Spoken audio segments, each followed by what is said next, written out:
taking a tour in our Back to Eden garden here in North Las Vegas.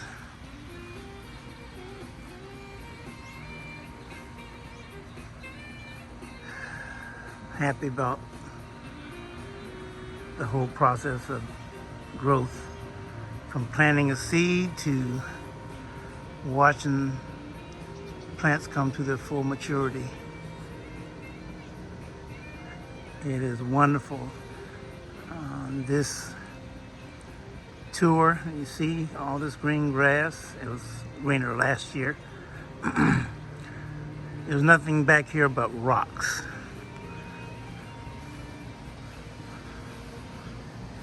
And I can post those pictures to show you. My wife and I wanted a house with a large, fairly large property, enough to grow a sufficient garden. We were staying in a smaller property, about 1325 square feet, and our children were having children.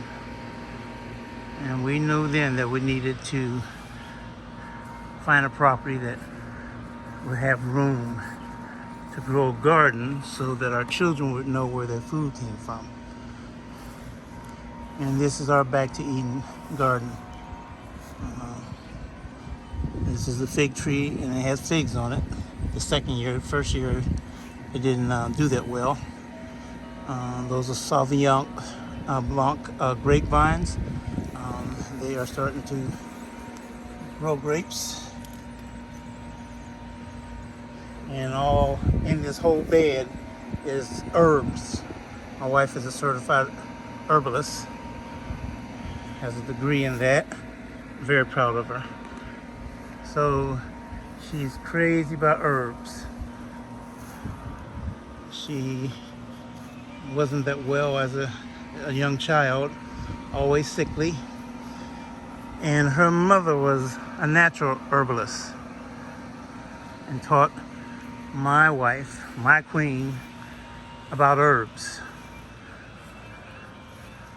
And this is a mulberry, black mulberry Persian tree. This is in its fourth year, I believe. When we got it was in its first year. Every year it's giving fruit. These are straw bales that we're attempting to grow vegetables in. Some of them are doing pretty good, and some of them aren't doing that well, so we'll just start planting seed directly in them. So, and I think there is a pepper there, right there. Oops, it's a pepper. I don't know what happened there. So, with the tomatoes, you don't worry so much about blossom end rots when you plant in straw bales. This is a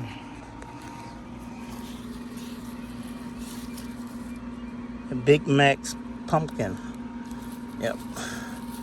So it's doing okay. I'm waiting to see, if it's going to yield any fruit. But I'm excited about now having straw bale as another medium to grow vegetables, anything else you want to. And of course, you see this. It had beautiful leaves last year and this year, no fruit. So I'm waiting.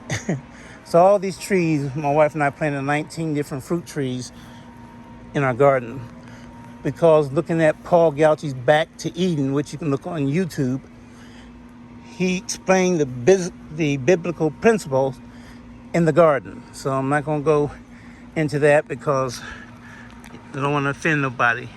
But nonetheless, from the principles of teaching how to use wood chips in your garden, how it changes the soil, it has been a lifelong lesson. And I grew up in Ohio.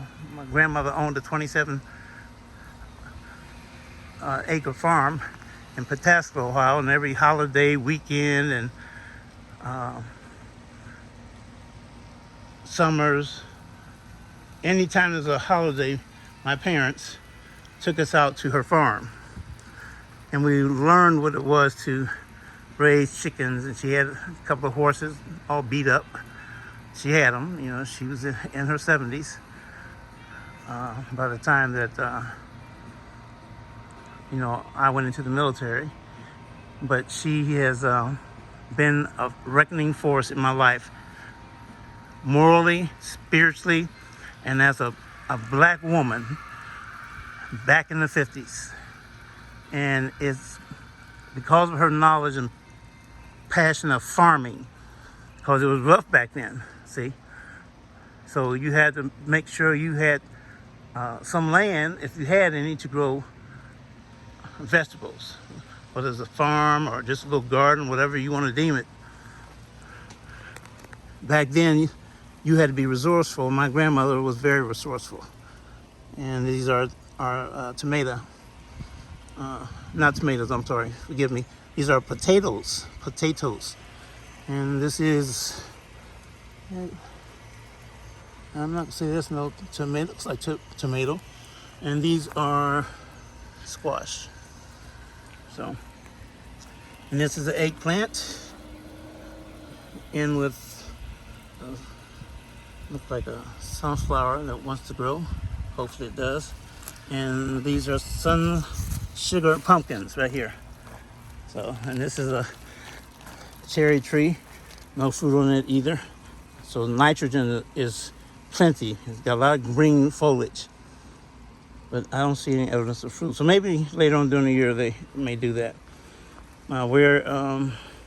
This is a sugar pumpkin in here, and the other one is a easy squash pick.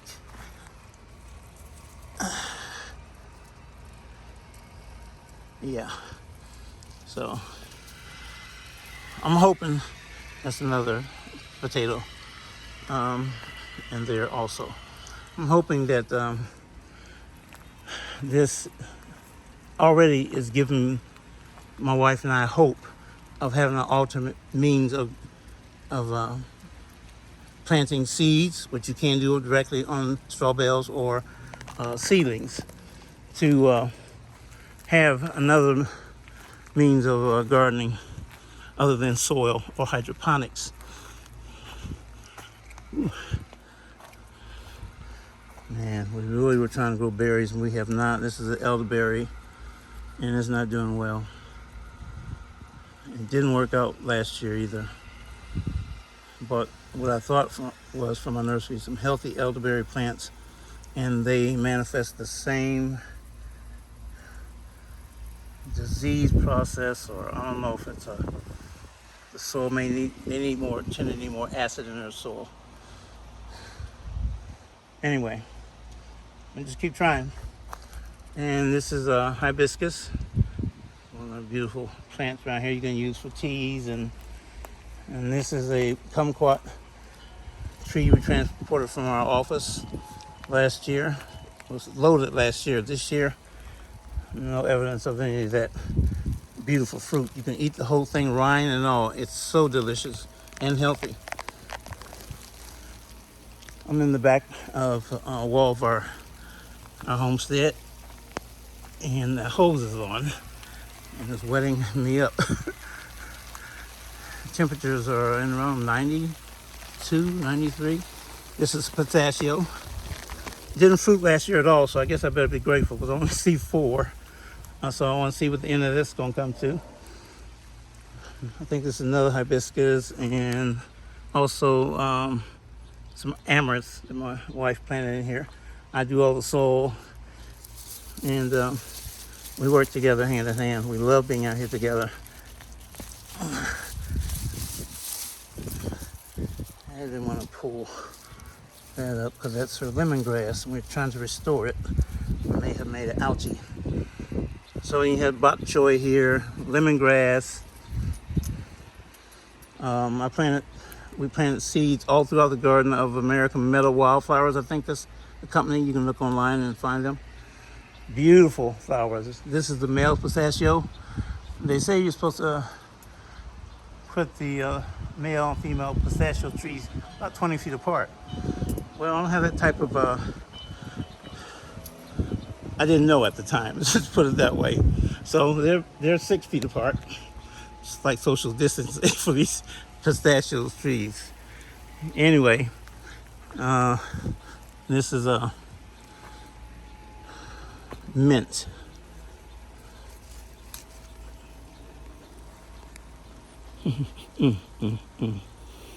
Whew.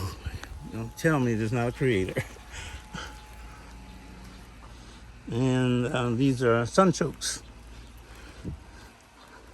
So they're doing well also.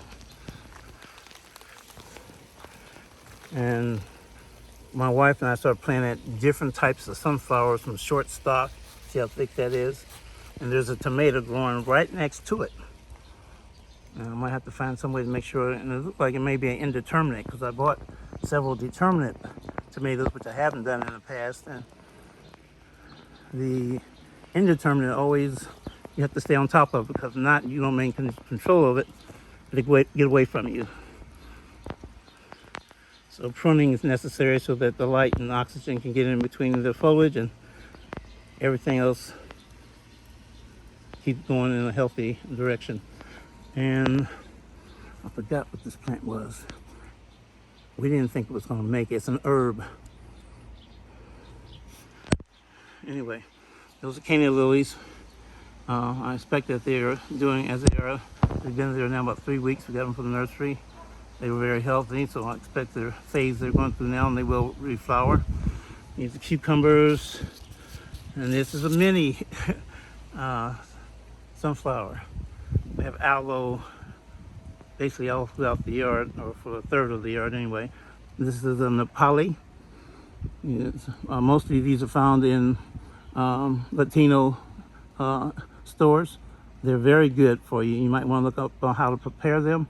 They're called Nepalis. We got it when it was this tall, right here. See my finger? Look at it now. It is massive. I've got strings trying to keep it supported because they're very heavy, and their thorns don't touch Nepalis without gloves, or you will know what pain is. Even the prickly ones that you can see, you see these? Those ain't just what you got to avoid. It's the very surface of a Nepali has hundreds of thousands of needles between those nodes. And they work their way into your skin. If you don't catch them, I don't know. So just be careful, but they're very delicious. If you prep them safely, it's like some people eat blowfish in other cultures, then they're very enjoyable. They're very enjoyable. This squash, I forgot what type it is, my wife put it in here. These were green, healthy, and beautiful. You can see how thick the stalks are. In fact, right here I see a crease now, which I haven't noticed. It's the first time I noticed that because of the weight of the foliage. Massive. But something is eating them, and I cannot figure out what it is. So I'm gonna see if I can get my magnifying glass first and do some research. So I don't think we're gonna have any squash from this plant, unfortunately. We just plant again. And this is a different type of squash, and it's doing fairly well. And this is hyssop, which they used on the body of Yahshua Messiah. And my wife got herbs in there, and I don't know what that is. Asparagus. Yeah, right here I see it. And mullein. He has mullein down the middle of this raised garden planter box. You got Swiss chard and garlic right here. We're letting this go to seed because the birds come and they eat, so until they totally turn brown. And it was a Swiss chard plant. Then I'll pull it. Meantime, as my wife made an analogy of using those as a bouquet. I thought, how genius. Instead of taking your plants out because they're through flowering and throwing them in a bin or a compost bin, gather them up, put them in one of these tomato cages, and you would be amazed at the birds and different butterflies that come to land on those seed pods to open them. And this is amaranth, and you see it's becoming massive. I love it when it has purple. It turns purple. The head is gorgeous. I also have a picture of that in my archives. This is a sunflower seed that I'm giving much hope to. I thought we were going to have some gigantic heads of sunflower. Look at this. Some of you going to say, oh, that looks like some type of insect or watering issue. No, it's not that. You want to know what it is? It has been these tiny birds that fly on our property, yellow-breasted, almost look like parakeets. They land on these leaves. They're that light, and you can see the leaves are very light. So you have to wonder, what kind of bird would do that? No, that's got to be an insect. We witnessed it from inside of our house right here, where the planter box are planted. Excuse me. It was a bird. They were eating the ants and the leaves. So all the foliage, the solar panels of this plant, and I say solar panels because foliage is like solar panels. They gather energy from the sun and disperse out throughout the plant. You see the leaves up here now are still healthy, the upper foliage. So I can't get rid of the birds, but that's not right. They got to eat, and that's all they're doing is feeding themselves. They just happen to have a strong desire for our sunflower plants, but we planted them throughout the garden, so more will grow up. Here are green beans, and they are delicious. I don't know if you can see them. You see them right here? They are great. So I told my wife, we must grow more cucumbers, more squash, more green beans, and trying to desert here in Las Vegas when the temperature, and this is asparagus here, gets up into a high 115. We have shade cloth, and we've encompassed this whole garden area, just this particularly, with these shade cloths. The upper shade cloth with their tan are 70%, allows 30% of that sunlight in, just enough to keep the plants going with photosynthesis and chlorophyll process. And the black cloths are 50%. So we encase this whole area. I have pictures of that in my archive also. That keeps the temperature down. We have automatic watering system, so it keeps it very moist and humid inside. And coming close to this tour, you see this is pak choi. We have 6 of these tower garden systems. That means you got a chance of 60 different chances to grow anything that you like in these little pockets for food. So it takes the excuse away, I don't have enough property or I'm on a balcony. You set one of these up on a balcony and grow what you want in your house outside that you don't have to go to the supermarket for and spend money for gas, and you become more independent. This is another one. We got these strawberries on here. They didn't do that well, not gonna lie, but this squash is phenomenal. I'm no longer a skeptic by looking at these pictures on the internet saying, well, that's not real. They planted those in their pocket. You know, you think about anything, conspiracy thinking, that's really wrong because things should be based on facts. But anyway, another hibiscus. And let's see. And these beautiful plants that we got at the nursery also. So you see a lot of what goes on our Back to Eden urban homestead garden farm. Oh, we are getting chickens. We will be growing mushrooms also, not the psychedelic type. And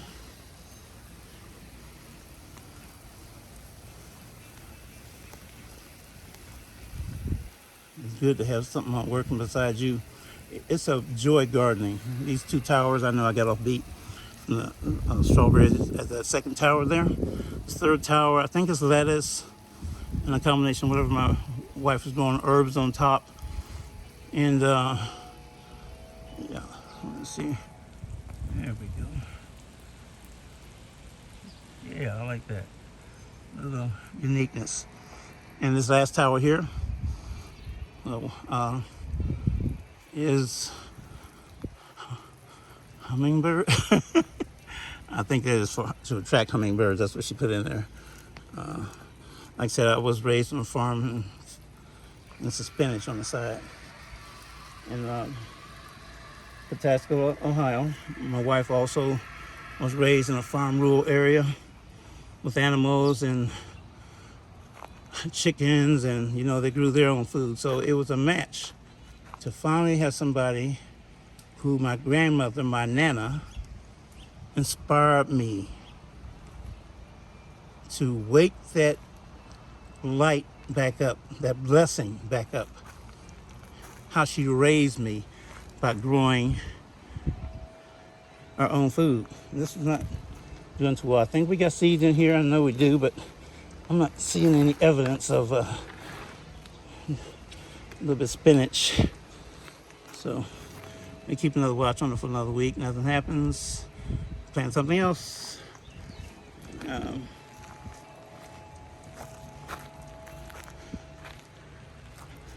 So it's also another tower garden. It does have spinach in there also. I'm looking at the sticks. Broccoli. Yeah, that's going to be amazing to grow in that small spot.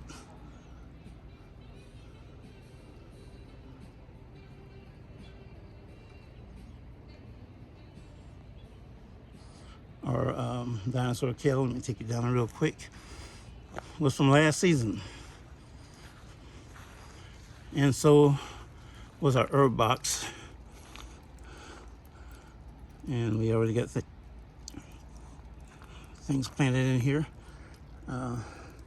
We have 8 2x4 by 10.5 raised garden box. See, these are white snowball onions. Those American wildflowers here. And pepper plant. See that? Right here too. So it's as fast as I want it to happen. Plants gonna take their time. I just gotta be taught some patience. But we just got these cattle panels to trellis them over our garden bed so that we can have different vining vegetables and fruits to vine up over the garden boxes. We want it to look like a jungle in here. We want all plants to send messages one to another. And that sounds weird. Now, I'll explain what I'm saying here in a second. See, these are tomato plants. And I got to stake this one. I missed that yesterday, so I'll come back and stake that one because you see it's laying down. You don't want that foliage to keep in contact with wet soil because they'll just rot. So I'll do a little pruning and I'll stand this up. I've already did a few of them already. See there. So they are trying to fruit. Different tomatoes that we got. There's another type right here. And this is peppers already on here. I think I showed that to you already. And this is box number 8. More tomato plants. See how thick them already. And borage. My wife will come out here and gather the seeds. So also a herb plant. You think I took biology out of house at university, botany and zoology. Being blessed to be married to a herbalist is a whole new blessing of learning.